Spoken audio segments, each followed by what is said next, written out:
1905 Alabama. The Penrose farm raised children but sold none of their crops. What if the fields could speak? What if the soft wind that bent the tall grass carried more than the scent of earth and rain? What if it carried secrets? The Penrose farm, settled on the edge of Alabama soil in 1905, looked like any other quiet piece of land. Rows of corn stretched upward, their stalks tall and proud, the barns painted red against a sky that promised harvest. Neighbors said it was a blessed farm, for the earth never failed to yield a green season, and the fences stood straight as though untouched by time. Yet year after year, while wagons rolled heavy from other farms, the Penrose wagons stood still. No crops ever left its soil. Nothing was sold, nothing was shared. The farm thrived only in appearance, as though it were staging a play for the eyes of outsiders. The man who owned the land, Elijah Penrose, was thought of as quiet but righteous. He was often seen at church, his face calm, his hat tipped low in respect. Children waved to him when he passed the schoolhouse, and he waved back with a gentle smile. His neighbors said he loved his land so much he never wished to part with what it gave him, that perhaps he was a man too private to join in the bustle of trade. His kindness was remarked upon, his silence excused, and no one asked where his true wealth came from. The Penrose farm, they said, was a home for prayer and soil, not for business. Yet if the fields had spoken, they would have said otherwise. Beneath the fertile rows lay layers of soil turned too often, not for planting but for hiding. The land bore marks of shovels and strange pits dug under the cover of night. Farmers nearby heard faint sounds that carried across the fields when the wind shifted, not the ringing of tools, but something more hollow, more human.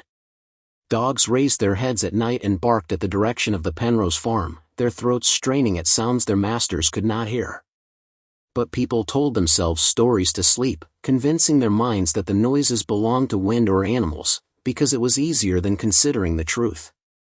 The truth was that Elijah Penrose loved his land, but not for the reasons his neighbors believed. To him, the farm was not a place to feed others, but a place that fed him.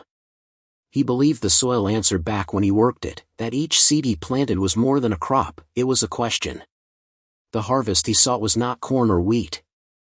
He hungered for something deeper, something born from control, from bending life into his own designs. When he looked at his fields, he did not see food for townsfolk. He saw blank space, a canvas to bury secrets, to sow silence. It is said that the most dangerous evil is not loud but hidden, and Penrose was the perfect mask of hidden things. His eyes were not cruel, his hands not violent in public. He was soft-spoken, dressed neat, and bowed his head when others prayed. Yet inside his heart lived a hunger that no one could see. It was methodical, patient, like the turning of seasons. He thought of himself as chosen, a caretaker of something larger than life, something that demanded offerings not of wheat but of flesh. When he smiled at a neighbor, he wondered how they might look kneeling in the soil, their bones part of the land he walked every morning. The fields themselves seemed to know. On mornings when the fog was thick, the air grew heavy as though weighed down by the burden of what had been pressed into the dirt. The barns loomed with a stillness that unsettled even the birds. Some days, when children strayed near the fences, they felt a chill as if the grass beneath their feet held voices of those who could not leave. They ran home, frightened without knowing why, their mothers scolding them for playing so far, never guessing that their fear was the only honest reaction the land had ever received. The Penrose farm was a house of silence, a silence that protected Elijah more than any fence. The silence of neighbors who saw a man bow his head and assumed goodness. The silence of townsfolk who looked at a lush farm and assumed plenty. The silence of soil that swallowed all cries until only roots and worms remembered. And so the farm lived in plain sight, not as a place of crops but as a field of ghosts, where life was taken, planted, and harvested for reasons no ordinary man would dare speak aloud. The land held its secrets close, but secrets never rest forever. For now, though, in 1905, the Penrose farm stood proud, the barns painted fresh, the fences upright. To any passerby it was a picture of rural peace. But if the fields could speak, they would not sing of peace. They would whisper of nights darker than the sky, of spades striking earth again and again, of voices cut off and pressed into silence. They would whisper of a man who smiled too softly, who prayed too often, and who harvested nothing the market could sell. And the story, like the soil, was only beginning to stir. Elijah Penrose carried himself with the ease of a man everyone trusted. His neighbors spoke of him as a gentle figure, a man of prayer and calm words who never raised his voice in anger. In the church pews, he sat straight and humble, nodding at the preacher's sermons, sometimes closing his eyes as if to sink into the holy rhythm of prayer. When others wept at the pulpit, confessing sins they claimed weighed down their souls, Elijah's face was still, composed, always touched by a soft smile that suggested peace. That smile was a shield, a calm gesture that convinced others he was as harmless as a man could be. People said Elijah Penrose had the smile of a man without demons. They never saw how carefully he wore it, how it was less an expression and more a mask rehearsed over years. Behind that smile lived something else. His mind was not filled with the same thoughts that soften his neighbors. Where others prayed for rain to nourish their fields, Elijah prayed for silence, for no eyes to wander where they did not belong. He prayed not for crops but for the cover of trust. When he bowed his head in prayer, his lips moved through words others thought holy, but inside he was speaking to something only he could hear. That something, dark and patient, had grown in him since youth. He called it by no name, but he obeyed it with a devotion greater than any church hymn. It was this hidden devotion that gave his smile its strange stillness, as though it did not rise from his heart but was drawn across his face like paint upon wood. The townsfolk could not see it, because they did not wish to. A man who smiled so gently must surely be a man of goodness, they told themselves. They spoke of how Elijah helped mend fences, how he loaned a horse without asking for payment, how he shared words of comfort at funerals. His kindness was spoken of often, yet no one noticed that these small gestures were always perfectly measured. He gave just enough to be remembered as generous, but never so much as to invite others too close. The more they praised him, the more his mask strengthened. It was a mask built not of cloth or porcelain, but of trust, and it allowed the darkness within him to move freely in the shadows. To Elijah, every handshake was a test of disguise. Every smile was a rehearsal of normalcy. He studied his neighbors the way others studied scripture, watching how their brows moved, how their laughter rose, how sorrow creased their mouths. He copied these small gestures until he could wear them himself, though always with a slowness, a calculated stillness, as if each motion came from memory rather than true feeling. That was why his smile unsettled those who lingered on it too long. It was kind, yes, but it did not breathe. It did not shift with his eyes. It stayed fixed, practiced, like a mask carved to perfection. At night, when no one could see him, he set the mask aside. Alone in his farmhouse, he let the corners of his mouth fall, his face settling into its true shape. In the stillness of lamplight he stood before the mirror and studied the hollowness of his own eyes, tilting his head and practicing the upward curl of lips again and again until he could make the illusion flawless. He believed his mask was more than a tool, it was his armor. He wore it to shield the world from what he knew he carried inside, the hunger that lived in his chest like a second beating heart. That hunger had nothing to do with crops or wealth. It was a hunger to control, to bend life in silence into patterns only he understood. The neighbors said Elijah Penrose never married because he was devoted to his land. In truth, he never married because a wife would look too closely. A wife might notice the nights he vanished into the barns, the way he lingered too long in rooms no one else entered, the notebooks he kept locked away with his farm ledgers. A wife might see his smile slip, even for a moment, and recognize it for what it was, not kindness, but rehearsal. He avoided companionship because intimacy was dangerous to a man who survived on illusion. He had no family near him, no blood ties to anchor him to the town. That distance protected him, for no one asked questions of a solitary farmer who bowed his head in prayer and gave bread at church socials. Yet the smile was more than a mask for others. It was also a mirror he held up to himself. When Elijah stood in the presence of his neighbors and smiled, he told himself he was invisible. The smile meant his secret was safe, his true work untouched. He walked among them like a man cloaked in holy light, while underneath he was something else, something neither holy nor human. He believed that if he smiled long enough, if he smiled with enough care, the world would never notice the ground beneath his fields, the barns that held more than grain, the silence that grew heavier each season. And so the smile endured, soft and unchanging, convincing all who saw it. To them, he was Elijah Penrose, a man of prayer and kindness. To himself, he was the caretaker of silence, chosen by something darker than God, guided by a hunger that no one could name. The smile was not a kindness at all, but a warning disguised as peace. It was the calm mask of a man rehearsing a role while beneath the surface his true self waited, patient, certain that no one would ever see what grew in the soil of the Penrose farm.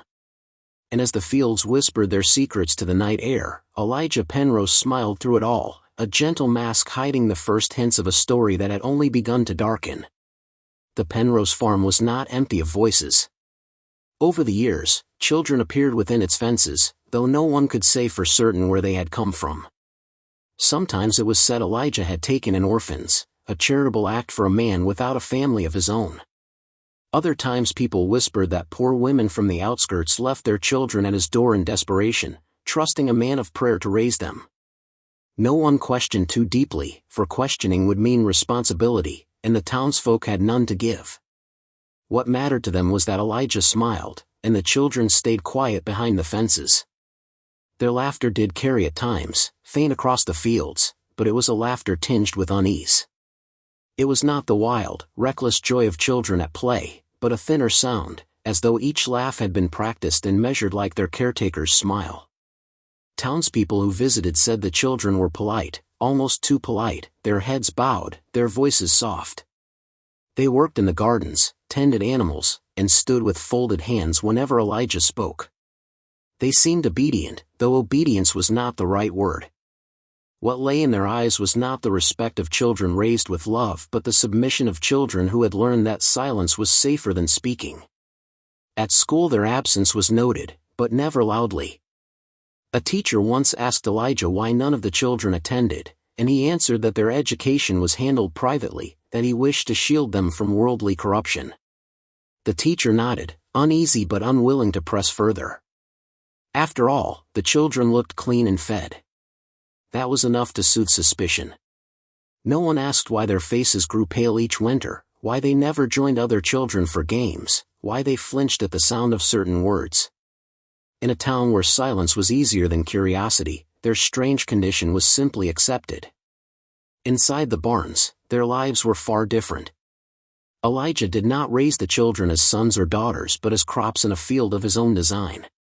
He saw them not as individuals but as raw material, each one a vessel to be shaped, tested, measured.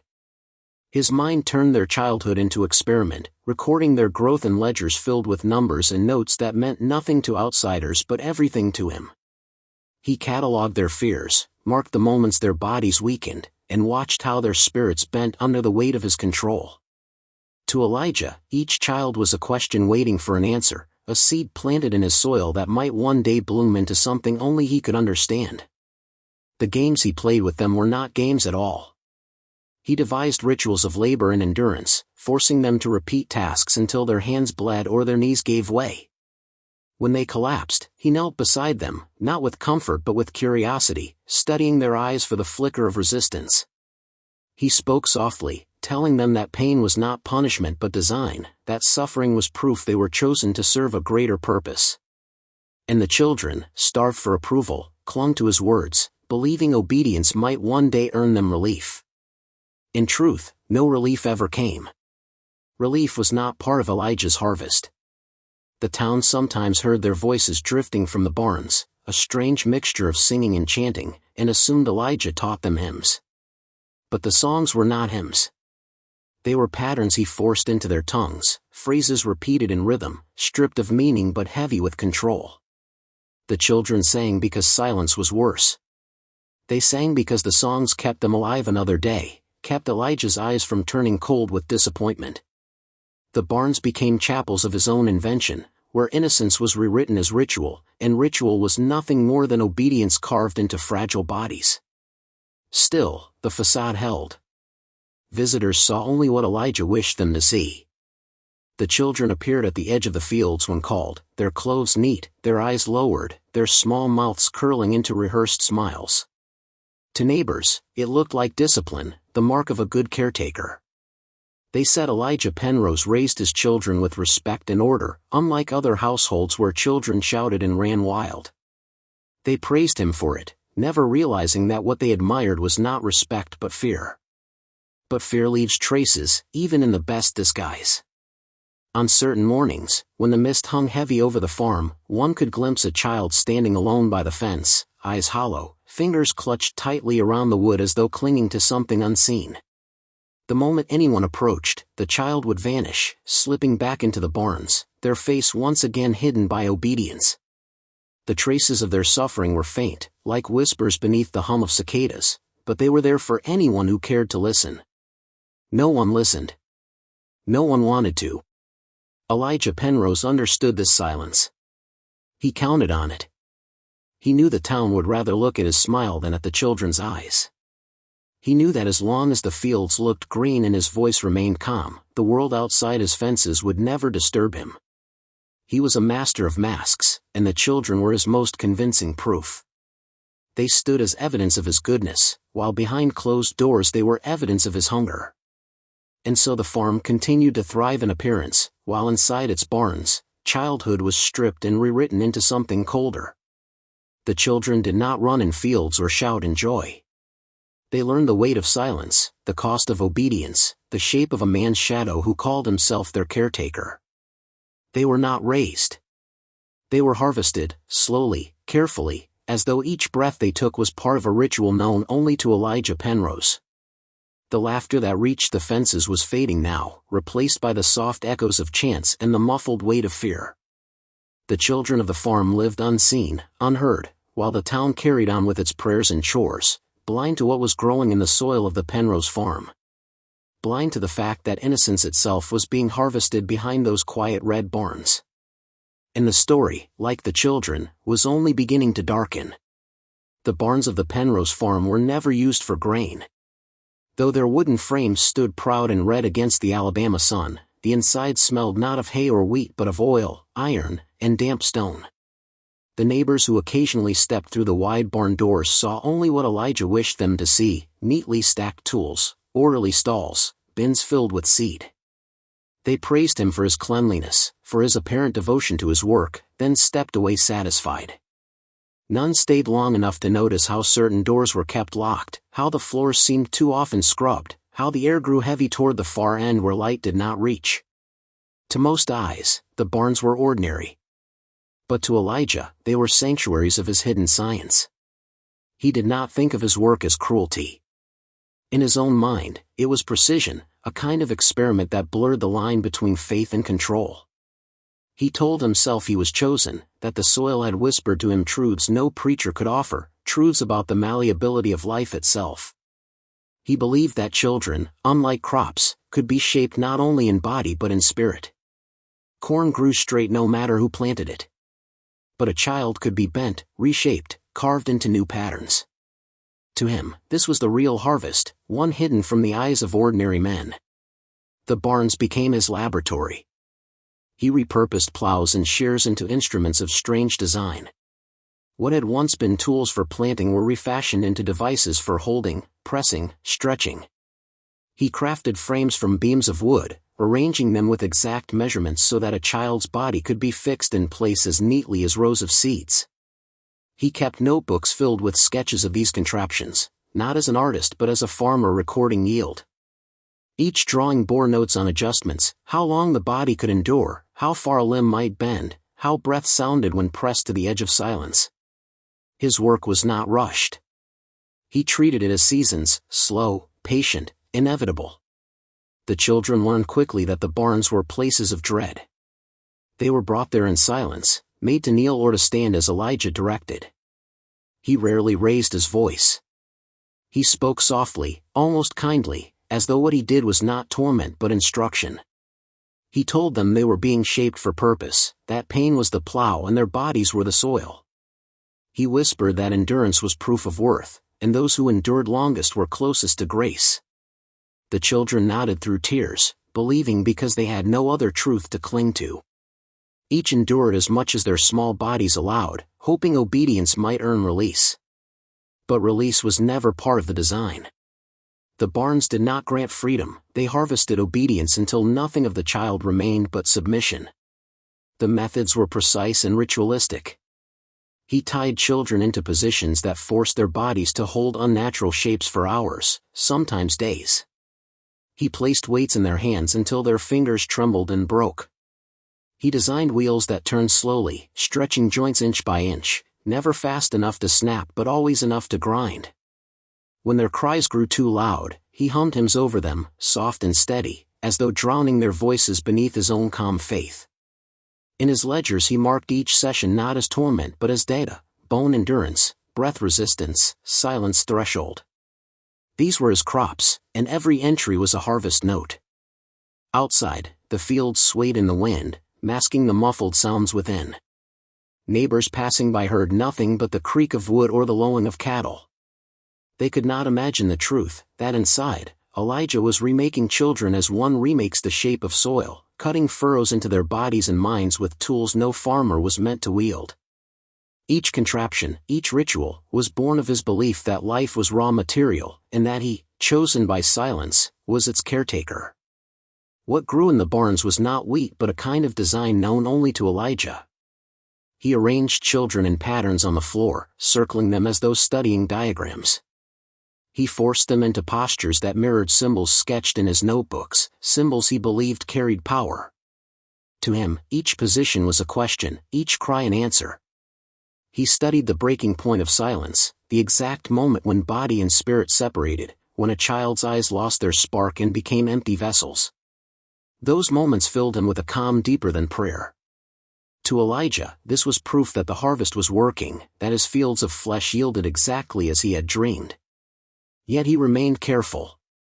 Each child was returned to the farmhouse once his sessions ended, their faces washed, their wounds hidden under sleeves. He made them rehearse their obedience before any visitor might see them, reminding them that silence meant survival. The children learned to hide their suffering as well as Elijah hid his smile. And so the facade of the farm continued, healthy fields, quiet children, a smiling farmer of faith. To the world, it was order. Inside, it was ritual. The barns, painted bright against the sky, stood like monuments to his secret harvest. They held no crops, no seed to sell, no grain to feed the town. They held only silence, carved into flesh, pressed into bone, written into the very soil of the Penrose farm. To Elijah Penrose, that silence was worth more than any harvest wagon. It was his proof, his prayer, his science. It was his crop. And as the seasons passed, the barns filled not with grain but with the unseen weight of broken voices, voices swallowed by the soil, waiting for the day the world would finally hear them. Elijah Penrose believed cruelty was not cruelty if it followed a pattern. In his mind, order turned violence into purpose. Every tool he made, every act he carried out, was part of a ritual he claimed had been whispered to him by the land itself. He saw himself not as a tormentor but as a caretaker of designs too great for ordinary eyes. To watch him work was to watch a man in prayer, each movement slow, exact, as if guided by scripture written in silence.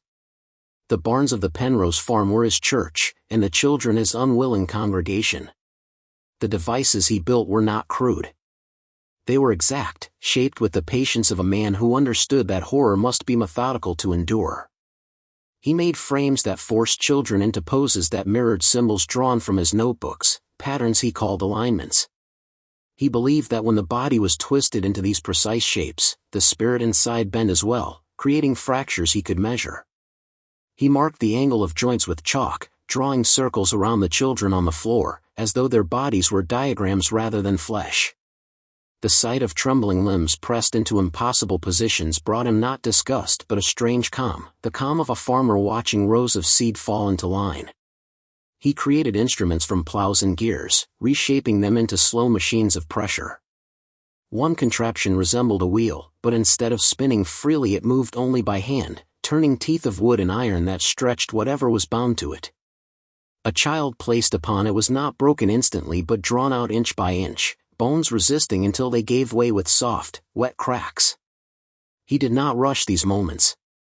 He turned the wheel slowly, pausing often, pressing his ear close to the child's chest to listen not for screams but for the rhythm of the heart. To him, the sound of a heart under strain was music, proof that the harvest was alive. He recorded the tempo in his ledgers, noting which positions quickened the beat, which silenced it.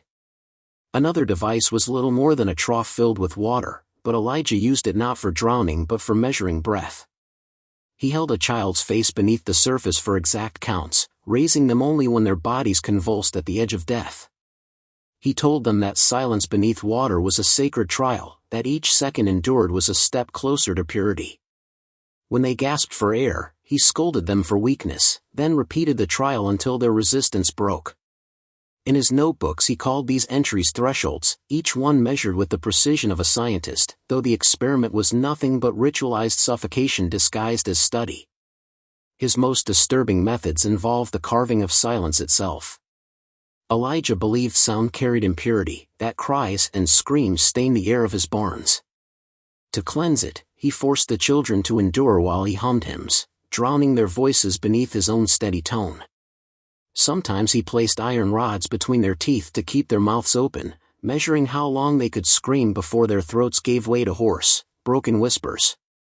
He called these moments extractions, as though he were pulling impurity from the body. He marked in his ledgers the number of cries until silence fell, then compared those numbers across children as though charting crop yields. Yet it was not only the body he sought to control. Elijah's rituals reached into the mind. He made the children repeat phrases that meant nothing, words arranged in patterns he believed carried hidden power. They chanted until their tongues swelled, until their voices cracked, until the words became hollow sounds divorced from meaning. He told them these chants kept them alive, that without them the soil itself would reject them. Fear made them obey, and their voices wove through the barns like threads of broken hymns. In his notebooks he called these bindings, the rituals of language that secured their submission. He convinced himself these methods were not wicked but necessary, that each child was a vessel being purified through suffering. He saw their tears as water drawn from soil, their broken bones as furrows carved for new planting. He believed that in breaking them he was not destroying but remaking, turning them into something more obedient, more silent, more complete. His smile, soft and calm, never faltered during these sessions. He did not revel in blood or scream, he simply observed, adjusted, noted, as though tending delicate crops.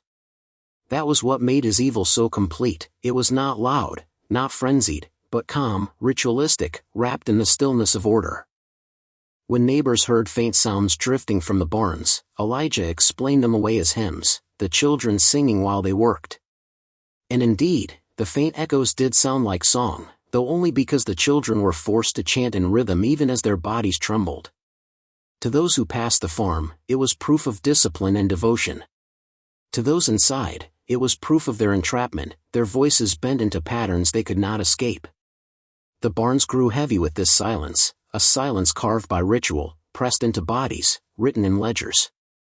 Elijah kept his notebooks hidden in the farmhouse, stacked neatly beside his bed, each page filled with diagrams of bodies, counts of breaths, measures of cries. To any other man they would have been evidence of cruelty. To Elijah, they were scripture, the holy record of his harvest. And so his methods deepened, his rituals became more exact, his cruelty more disguised.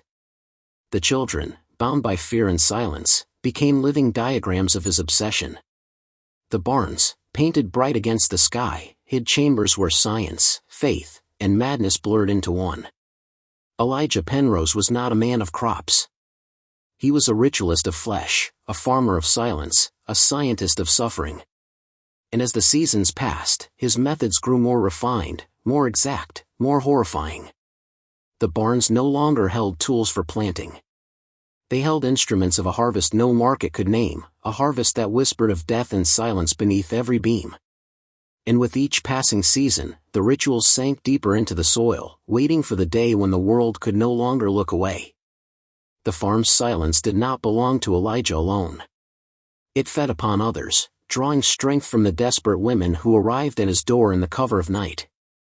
They came with shawls pulled tight around their shoulders, their faces hidden from the moon, their arms clutching bundles that whimpered softly against their breasts. These were women whom society had already cast aside, widows, servants, girls shamed by men who vanished into the darkness. They had no place in the town's order, no protection, no voice. And so they came to the Penrose farm, guided by whispers that Elijah was a man of prayer, a man of charity, a man who took in children when no one else would. He never turned them away. He opened his door with that same practiced smile, nodding gently as the women trembled on the threshold. They spoke in hushed voices, some weeping, others numb, all asking the same thing, that he care for their child, that he raise it with kindness, that he give it the chance they could not. Elijah always lowered his eyes in solemnity, as if humbled by their faith in him. He promised to care for the little ones, to clothe and feed them, to give them a home within the safety of his farm. His words were soft, almost holy, and the mothers clung to them like scripture. They left believing they had secured salvation for their children, believing silence was mercy. But silence is not mercy. Silence is complicity. The truth was that these women had delivered their infants into a place where they would not be raised but harvested, where their cries would be studied, where their tiny lungs would be measured against water and air, where their innocence would be twisted into symbols Elijah alone could decipher. He saw them not as children but as gifts from a world too blind to notice. He thanked the soil for sending him new vessels, new seeds for his secret fields. Each arrival was recorded in his ledgers, not by name but by number, each one a new entry in his growing scripture of silence. The women never returned. To come back would mean facing questions they had worked so hard to bury. They convinced themselves their children were safe, that Elijah's kindness was true, and they carried that belief like a bandage over a wound. In the town, no one asked where the children went, for no one wanted to face the shame of the mothers who had abandoned them. The silence of women fed the silence of neighbors, and together they built the perfect shield for Elijah's harvest. Some said, quietly, that they saw figures on the road at night, women walking toward the Penrose farm with bundles in their arms. They said they heard the faint cries of infants carried on the wind. But the whispers died quickly, smothered beneath the weight of propriety. To speak such things aloud was to question the very fabric of their town, to admit that suffering lived closer than they wished to believe. Better to remain silent. Better to nod when Elijah smiled at church, to praise his charity, to admire the quiet obedience of the children who followed him like shadows. For Elijah, the silence of mothers was proof of his design's power. He believed the world itself was feeding him, sending him children through the hands of women too broken to resist. He told himself he was chosen to receive them, that their suffering was not abandonment but offering. He thought of himself as priest and farmer both, a man who tended not crops but sacrifices. Each child was a sign that the soil had not forsaken him. Each bundle left at his door was an answer to prayers no one else could hear. And so the barns grew fuller. The small cries of infants joined the chants of older children, weaving together into a haunting chorus of innocence twisted into ritual.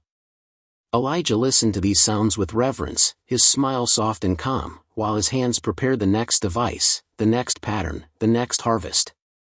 The women who had brought the infants never knew what became of them. They comforted themselves with lies, telling their hearts their children lived in safety. Their silence was a mercy to themselves but a death sentence to those they left behind. The Penrose farm thrived not because of crops, not because of rain or soil, but because of silence, the silence of mothers, the silence of neighbors, the silence of the children too afraid to speak. Silence wrapped itself around the farm like a second fence, stronger than wood, higher than wire. It kept questions out and horrors in. It allowed Elijah Penrose to continue his rituals without fear, to grow his harvest unchecked, to smile in the faces of those who would never dare to look deeper. And so the farm lived, not as a place of life, but as a sanctuary of silence. A silence born of desperation, of shame, of complicity. A silence that whispered through the fields at night, carrying with it the faint cries of infants swallowed by barns that would never see a harvest of crops. And as the seasons turned, that silence deepened, pressing heavier upon the soil, waiting for the day when the weight of it could no longer be ignored. Elijah Penrose believed the world was made of numbers. Not the numbers of trade or crops, but of flesh, breath, silence, and breaking points. In the farmhouse, beside his bed, he kept stacks of ledgers bound in leather, their pages filled not with debts or harvest yields but with an inventory of human suffering. Each book was neat, the handwriting small and steady, every line written with the care of a man who thought himself a scholar. He called them his records, but they were not records of life. They were records of control. In those ledgers he reduced children to columns of figures. Height, weight, bone length, hours endured in restraint, number of cries before collapse. He measured how long a child could hold breath before fainting, how many minutes their bodies resisted the wheel before joints gave way, how many pints of blood were lost before silence became permanent. He wrote with the calm of a farmer marking weather or soil condition, never wavering, never rushed. The numbers reassured him. Numbers could not lie. If the ledgers showed a child had lasted longer than before, he told himself his design was improving. If the figures dropped, he adjusted his methods, certain that the soil demanded better yield. The language of the ledgers was his own invention. To an outsider, the pages might seem like scattered symbols and marks, but to Elijah they were scripture.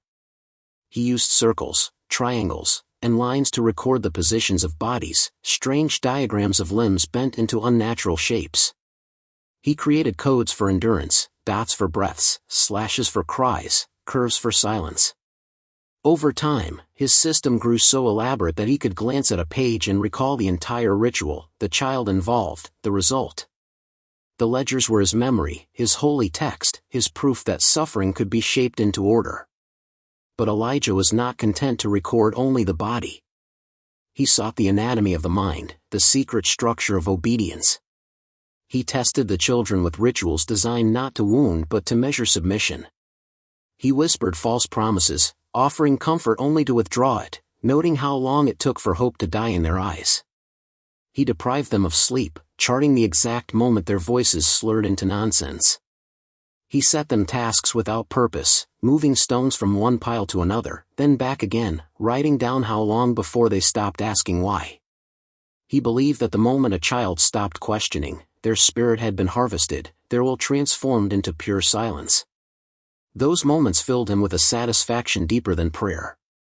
The anatomy of control was not only what he saw in the barns but what he enforced in every corner of their lives. Meals were given not when the children were hungry but when his ledgers demanded it. Rest was granted not as kindness but as experiment. He rationed warmth in the winter, withholding blankets to study the body's decline. He spoke softly as he did these things, telling the children this order was necessary, that discipline was proof of love. They nodded and obeyed, too afraid to resist, too broken to imagine another truth. In their silence, Elijah saw confirmation. His numbers were correct. His harvest was working. Outside the farmhouse, the ledgers remained unseen. When neighbors entered, Elijah never let them near the shelves where the books were stacked. He hid them behind false panels, convinced that if discovered, others would not understand. To him, the ledgers were not evidence of crime but of calling. They proved his work was larger than life, larger than morality.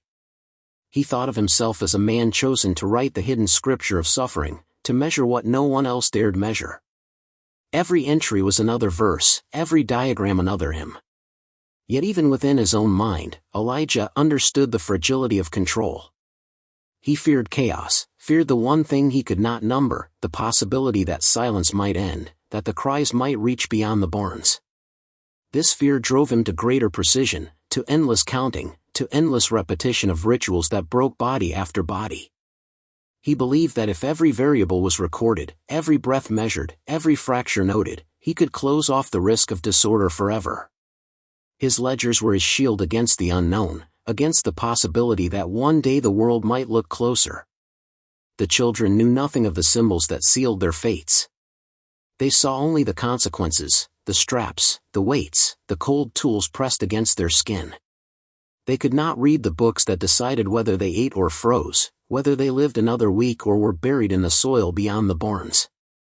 To them, the ledgers were invisible, yet their lives bent beneath their weight. Elijah's numbers were their chains, unseen but unbreakable.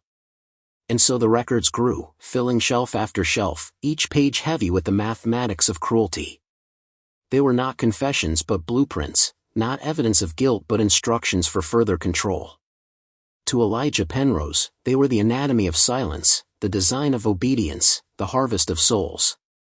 He believed that through numbers he had tamed suffering, turned it into something measurable, controllable, eternal. The barns continued to echo with muffled cries, the fields continued to sway as though whispering in complicity, and Elijah's smile remained calm as ever. But behind that mask lay the true harvest, not crops, not soil, but ledgers filled with the exact accounting of human breaking. And in those books, hidden behind wooden walls, the story of the Penrose farm deepened, darkened, and waited for the day when its coded scripture would finally be read. The summer of 1905 was cruel. The sky refused rain, and the Alabama soil cracked open under the heat. Crops withered, livestock weakened, and neighbors who had once boasted of rich fields now faced the hunger of empty barns. Families turned to one another for aid, sharing grain where they could, rationing water from wells that sank lower each week. It was a season that tested faith and forced eyes to look closer at what had once been ignored. And in that season of famine, the mask of the Penrose farm began to slip. The first suspicion came not from what the farm lacked, but from what it had too much of. While other fields dried to dust, the Penrose soil remained oddly dark, damp as though fed by a hidden stream. Neighbors who passed the property noticed the ground turned more often than elsewhere, fresh mounds rising in corners of the field where no seed had been planted. They told themselves Elijah was simply preparing early, working his land harder than most. But hunger makes the eye sharper, and soon the questions could no longer be pushed aside. Why, if his soil thrived, did Elijah never bring crops to market? Why, if his barns stood full, did no corn or wheat ever leave their doors? In times of plenty, silence was easy. In famine, silence grew heavy. It was a neighbor's child who first stumbled on the truth. Sent to search for berries at the edge of the Penrose land, the boy dug his small hands into the soil near the fence. What he pulled free was not root or stone, but a fragment of bone, pale and smooth against the dark earth. He dropped it at once, telling himself it belonged to an animal, but his fear carried home in his eyes. His parents scolded him for wandering, but the story slipped from his mouth at supper, and by morning the whispers spread across the town. Soon a small group of men, driven by hunger and unease, gathered their shovels and walked toward the farm. Elijah greeted them with his usual calm smile, hat in hand, voice soft as always. He said they were welcome to search his soil if they wished, that he had nothing to hide. He even offered them water before retreating into his house, leaving the neighbors to dig. His calm unnerved them, but hunger pressed harder than fear, and so they set their shovels into the soil. What they unearthed silenced them within minutes. The first pit was shallow. Beneath only a few inches of earth lay a small body, wrapped in cloth that had long since rotted. The bones were tiny, fragile, unmistakably human. The men froze, their mouths dry, their stomachs twisting with dread. Yet they dug further, driven not only by suspicion now but by a rising horror. The second pit held two more, their remains placed side by side as if arranged. The third was deeper, filled not with one body but with many, stacked neatly, each small frame pressed against the next. The earth had preserved them in its dampness, the soil still smelling faintly of decay even in the heat. By sundown, the truth stood plain. The Penrose farm was not a field of crops but a graveyard, its soil fattened not by rain but by the bodies of children. The neighbors dropped their shovels, their hands trembling, their voices broken into whispers. They could not understand how such horror had lived so close, how they had walked past the barns for years without seeing. Some fell to their knees in prayer, others turned their faces away, ashamed. Hunger had forced them to dig, but what they uncovered was not food. It was evidence of silence, the price of their own blindness. Elijah did not flee. He stood on his porch as the men returned, his face as calm as ever, his smile soft, almost gentle. When they shouted their accusations, he simply lowered his eyes, saying that the soil demanded offerings, that the children had been given purpose beyond what ordinary life could grant. His words chilled them more than the graves. For he did not speak with madness or frenzy. He spoke with calm conviction, as though he truly believed the horrors beneath his land were a form of order. The town gathered that night, torches lit, voices trembling with fury and fear. Yet even in their anger, there was shame. They remembered the infants carried at night, the children who vanished into the barns, the laughter that had always sounded hollow. They remembered their own silence, their own willingness to believe Elijah's smile. The graves were not his alone. They belonged to every mother who had left a child at his door, to every neighbor who had praised his kindness, to every preacher who had nodded at his bowed head in church. His evil had thrived because theirs had looked away. The famine had forced their eyes open, but it was too late for the children buried in the soil. Their voices had already been swallowed by the earth, their small bones pressed into the ground like unwanted seed. The men stood in silence, their torches flickering, their stomachs hollow not from hunger but from the weight of what they had unearthed. They had dug for survival. What they uncovered was truth. And as dawn broke over the Penrose farm, the graves remained uncovered, the soil turned and exposed to the sky. The farm no longer looked lush or blessed.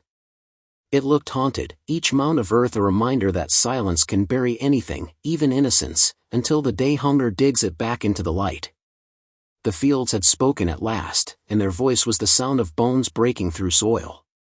The discovery of the graves forced the town into a reckoning it had never wanted. Elijah Penrose was taken from his farm without resistance, his hands bound but his smile as steady as ever. He walked calmly among the crowd, head lowered in the posture of a man in prayer, as though the torches and cries around him were nothing more than part of a ritual he had long expected. The barns stood silent behind him, their doors open to the night, the soil still raw with the children unearthed from its depths. The neighbors who had once praised him now spat his name with fury, yet their eyes betrayed fear. They were not afraid of Elijah alone. They were afraid of themselves, afraid of the silence that had allowed him to thrive. The courthouse filled with bodies when his trial began. Farmers, mothers, widows, children who were old enough to understand only fragments of what had happened. The benches groaned under the weight of their presence, but the front rows remained empty. No parents came forward to claim the children buried in the soil. No one spoke their names. They had been abandoned in life and remained abandoned in death. The trial was a theater of voices, but those who should have spoken most loudly left their seats bare. Each empty bench was a grave of its own, a silence more damning than any testimony. The judge called for witnesses, and neighbors shuffled to the stand with hesitant steps. They spoke of Elijah's kindness, of his prayers at church, of the way he smiled when greeting them in town. Some admitted they had heard rumors, faint cries from the barns, whispers of infants left in the night. But each word was coded in denial, each phrase bent to shield themselves. They said they had never imagined such horrors, that no one could have guessed what lay beneath the soil. Their voices shook not from grief but from guilt. They wanted to believe they had been deceived, not complicit. Elijah sat through it all in silence, his expression calm, his lips curved in that familiar gentle smile. When asked to speak, he did so softly, almost tenderly, explaining that the children had been offerings, that their pain was not cruelty but purpose. He said the soil had demanded silence, and he had given it what it asked. His words carried no madness, no frenzy. They were delivered with the stillness of conviction, the poise of a man who believed himself chosen. His composure unsettled the courtroom more than rage ever could. It was the same composure they had all mistaken for goodness. The ledgers were brought forth, their pages spread across the judge's bench. Diagrams of bodies, counts of breaths, records of cries and silences filled the room with an unbearable weight. The jurors turned their faces away, unable to look at the neat handwriting that had reduced children to numbers. Mothers wept softly, though none admitted their own children might be among the dead. Fathers clenched their fists, though none confessed to the nights they had seen figures on the road and chosen not to follow. The evidence was undeniable, yet the silence in the room was thicker than before. Each person wanted Elijah condemned, but none wanted their own silence exposed. The children who had survived, the ones still obedient and pale from years within the barns, were brought in to testify. They spoke quietly, their voices small, recounting rituals they could barely describe. They told of wheels that stretched their limbs, of water that stole their breath, of songs they were forced to chant until their tongues bled. Their words should have filled the courtroom with outrage, but instead they drifted like ghosts, fading into the same silence that had always surrounded them. The jurors nodded solemnly, the townsfolk wept, but no one dared ask why these children had never been seen in the schoolhouse, why their hollow eyes had never raised alarm. The trial ended with a sentence of death, swift and certain. The judge declared Elijah Penrose guilty of unspeakable crimes, a man whose mask of kindness had hidden the darkest of evils. The crowd cheered, eager for closure, eager to believe justice had been done. But the empty benches remained, rows of silence that no verdict could fill. The children buried in the soil had no families to mourn them, no voices to cry out for their memory. Their absence was louder than the gavel that struck the bench. Elijah bowed his head as the sentence was read, his smile faint but unbroken. He spoke no final defense, no plea for mercy. To him, the trial was not condemnation but confirmation. The soil had asked for silence, and silence had been delivered, not only by him, but by every person who now sat in judgment. Their refusal to see, their refusal to speak, had been his greatest ally. Even in court, the silence of others protected him. He was condemned as a monster, but the truth of how he had thrived would never be spoken aloud. When Elijah was led away, the townsfolk told themselves the nightmare was over. They said justice had been served, that the evil had been cut out from their midst. But the truth remained buried in the empty seats, in the silence of mothers who never returned, in the neighbors who had praised his smile until hunger forced their eyes open. The trial did not cleanse the town. It only gave them a name to cast their shame upon, while the soil of the Penrose farm still whispered of the children no one had claimed.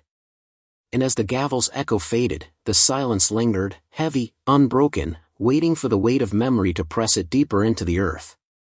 When Elijah Penrose was taken from the world, the farm he left behind did not die with him.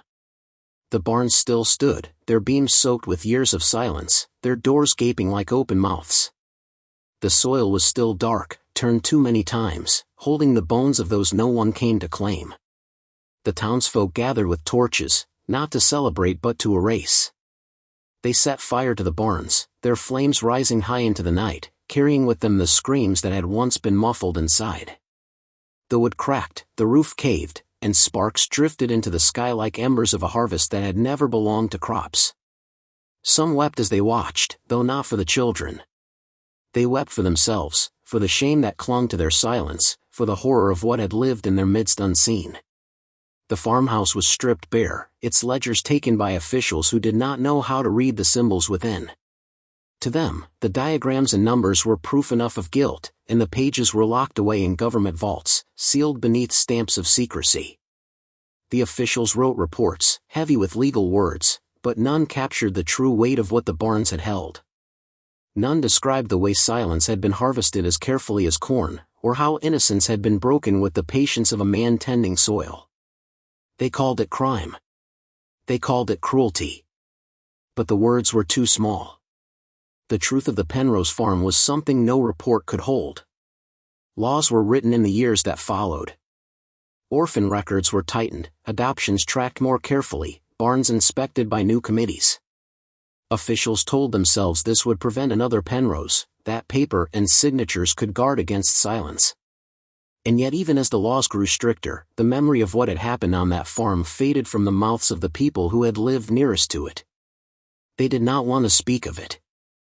They did not want to remember how many nights they had heard whispers on the wind and chosen to believe it was nothing. They let the story rot in their throats, preferring to pretend it had been the madness of one man, not the blindness of an entire town. A memorial was raised on the edge of the field where the bones had been unearthed. A simple stone slab, carved with the words "for the children lost." No names were listed, because no names were known. The slab stood against the wind, flowers left at its base by strangers who had heard whispers of the story from afar. The townsfolk walked past it with eyes averted. They told their children not to linger near the stone, not to ask questions about its meaning. They wanted the memorial to be enough, a marker that shifted the burden of memory onto stone rather than onto themselves. But memory cannot be buried so easily. The soil still whispered. Farmers who plowed nearby claimed their cattle avoided the edge of the Penrose land, refusing to graze where the graves had been uncovered. Children who strayed too close came home trembling, saying they felt the ground breathe beneath their feet. At night, the wind carried strange echoes across the empty fields, not the sound of crops swaying, but the faint rhythm of chants, the hollow notes of voices long pressed into silence. The farm was gone, its barns turned to ash, but its presence remained, woven into the earth like roots too deep to dig out. For the town, the legacy of the Penrose farm was shame. They carried it quietly, refusing to share the story with outsiders, changing the subject when questions arose. They told themselves it was over, that the soil had been cleansed by fire. But deep down they knew the truth. Fire cannot burn silence. Silence lingers, heavy, passed from one generation to the next in the form of unease, in the hollow way neighbors avoided one another's eyes when the subject rose. The children lost were not remembered as lives but as absence, as the sound that no one dared name aloud. For Elijah Penrose, the legacy was different. His name became a curse, whispered only in private, his smile remembered not as kindness but as warning. The ledgers he left behind remained locked away, their codes unread, their diagrams unexplained. Officials studied them in secret, horrified yet fascinated, unable to fully destroy what they did not understand. The books remained as dangerous as the man himself, silent blueprints of cruelty, reminders that evil can disguise itself in the order of numbers, in the calmness of ritual, in the stillness of a smile. And so the Penrose farm passed into history not as a farm at all, but as a silence that had grown too heavy to ignore. Its barns had yielded no crops, its fields had fed no one, and yet it left behind a harvest more haunting than any famine. It showed that evil can thrive not in chaos but in order, not in violence shouted aloud but in cruelty carried out with patience and calm. It revealed that silence, the silence of mothers, the silence of neighbors, the silence of officials who looked away, is the richest soil in which horror grows. The legacy of the Penrose farm was not only in the graves uncovered, or in the laws rewritten, or in the stone memorial that bore no names. Its true legacy was the lesson no one wished to speak, that silence itself can kill, that silence can bury children as surely as soil, that silence can disguise itself as kindness until it is too late. And though the barns were ash and the fields lay barren, the story of the Penrose farm remained, carried in whispers, waiting for ears willing to listen. And as the wind moved across the empty land, it carried with it the faint memory of a harvest that had never been crops, reminding the living that silence, once sown, never truly dies. Evil rarely announces itself. It does not arrive with fire and fury but seeps quietly into the cracks of ordinary life, settling in the silence where no one cares to look. Elijah Penrose was not remembered for violence shouted from rooftops or blood spilled in the open.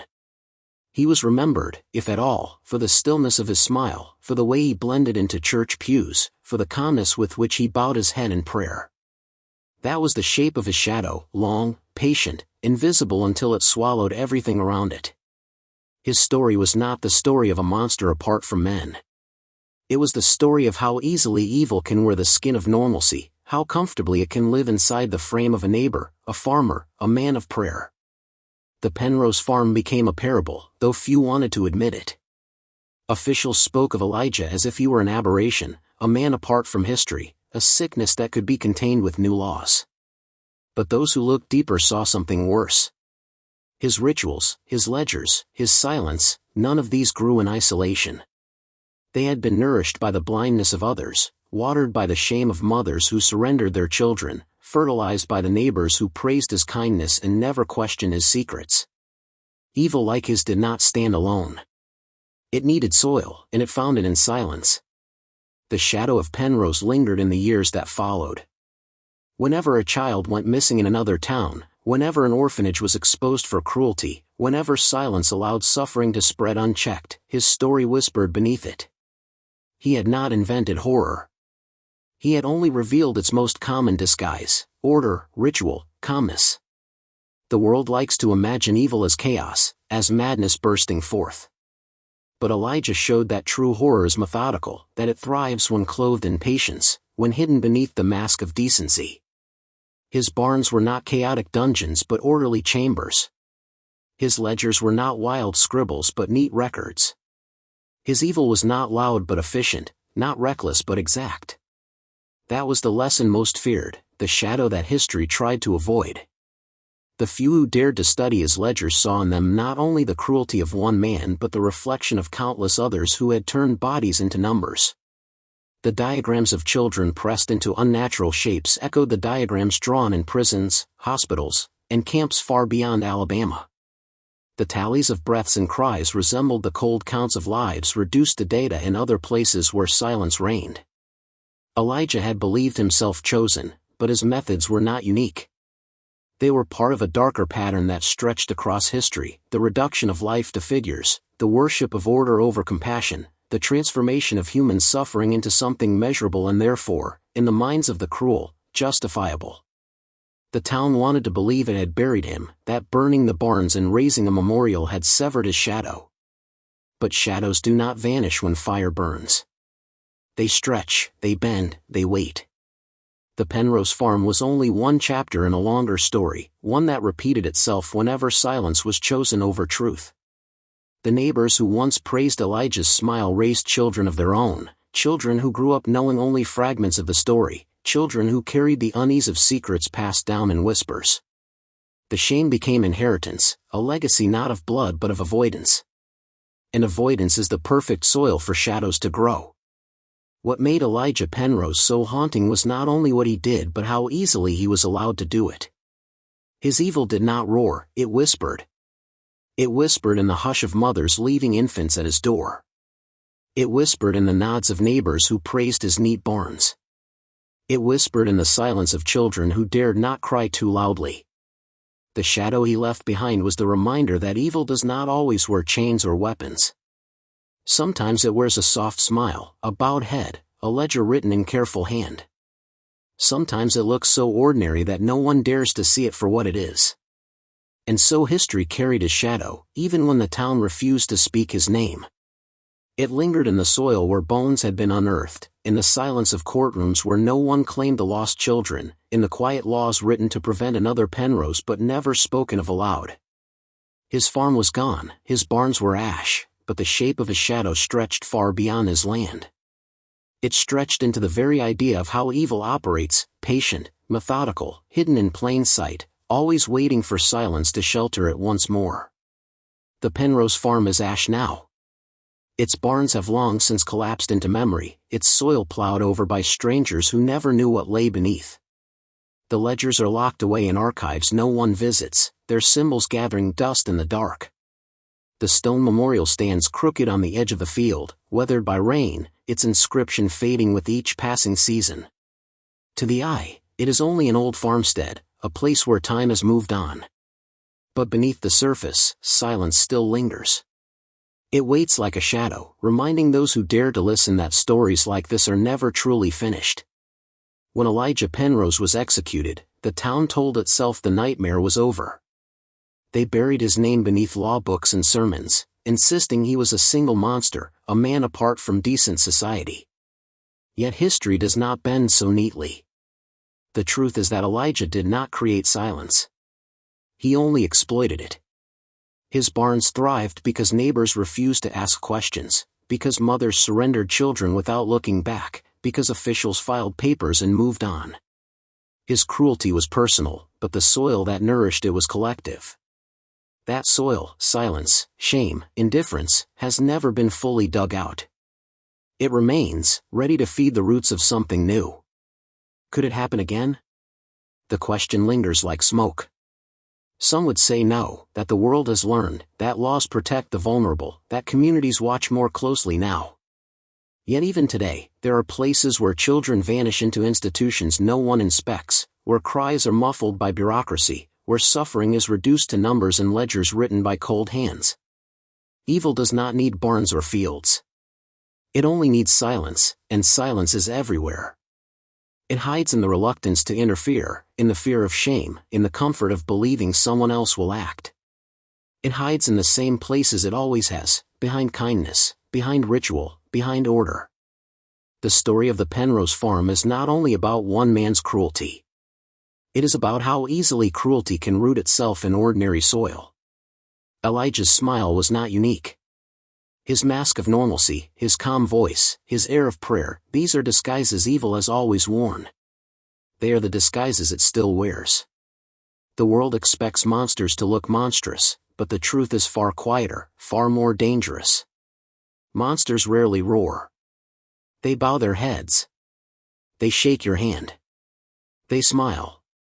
What remains most haunting is not the fire that consumed the barns or the gavel that condemned Elijah. What remains is the empty benches at his trial, the children whose names were never spoken, the families who chose silence over truth. That silence was the true accomplice. And it is silence, more than any tool or ritual, that threatens to repeat the story. For silence allows shadows to grow unnoticed, until the day hunger, or desperation, forces the soil open again. The Penrose farm teaches a lesson most do not wish to hear, that evil flourishes not in chaos but in order, not in noise but in calm. It is meticulous. It is patient. It is hidden in plain sight, moving quietly until it has already consumed what matters most. Elijah's methods were horrifying, but his true weapon was trust. He wore it like armor, and his neighbors handed it to him willingly.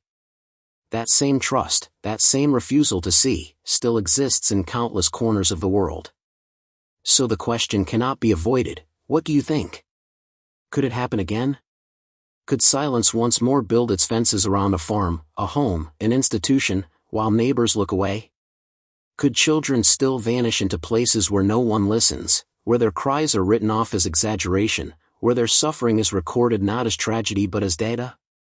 The legacy of the Penrose farm is not a closed chapter. It is a mirror. It reflects the choices of every society, every community, every individual who faces the decision to speak or to remain silent. Evil does not need every person to consent. It needs only enough silence to protect it, enough trust to disguise it, enough indifference to let it grow. And history has shown, time and again, that silence is rarely in short supply. The barns are gone. The soil has been turned. But the lesson remains, pressing against the present like a warning carved into stone. Watch the smiles that never change, the homes too quiet, the stories too neat. Question what does not fit. Break the silence before it grows too heavy. For if silence could bury children once, it can do so again. And so the story of Elijah Penrose ends not with fire, not with a gavel, but with a question left to those who hear it. What do you think?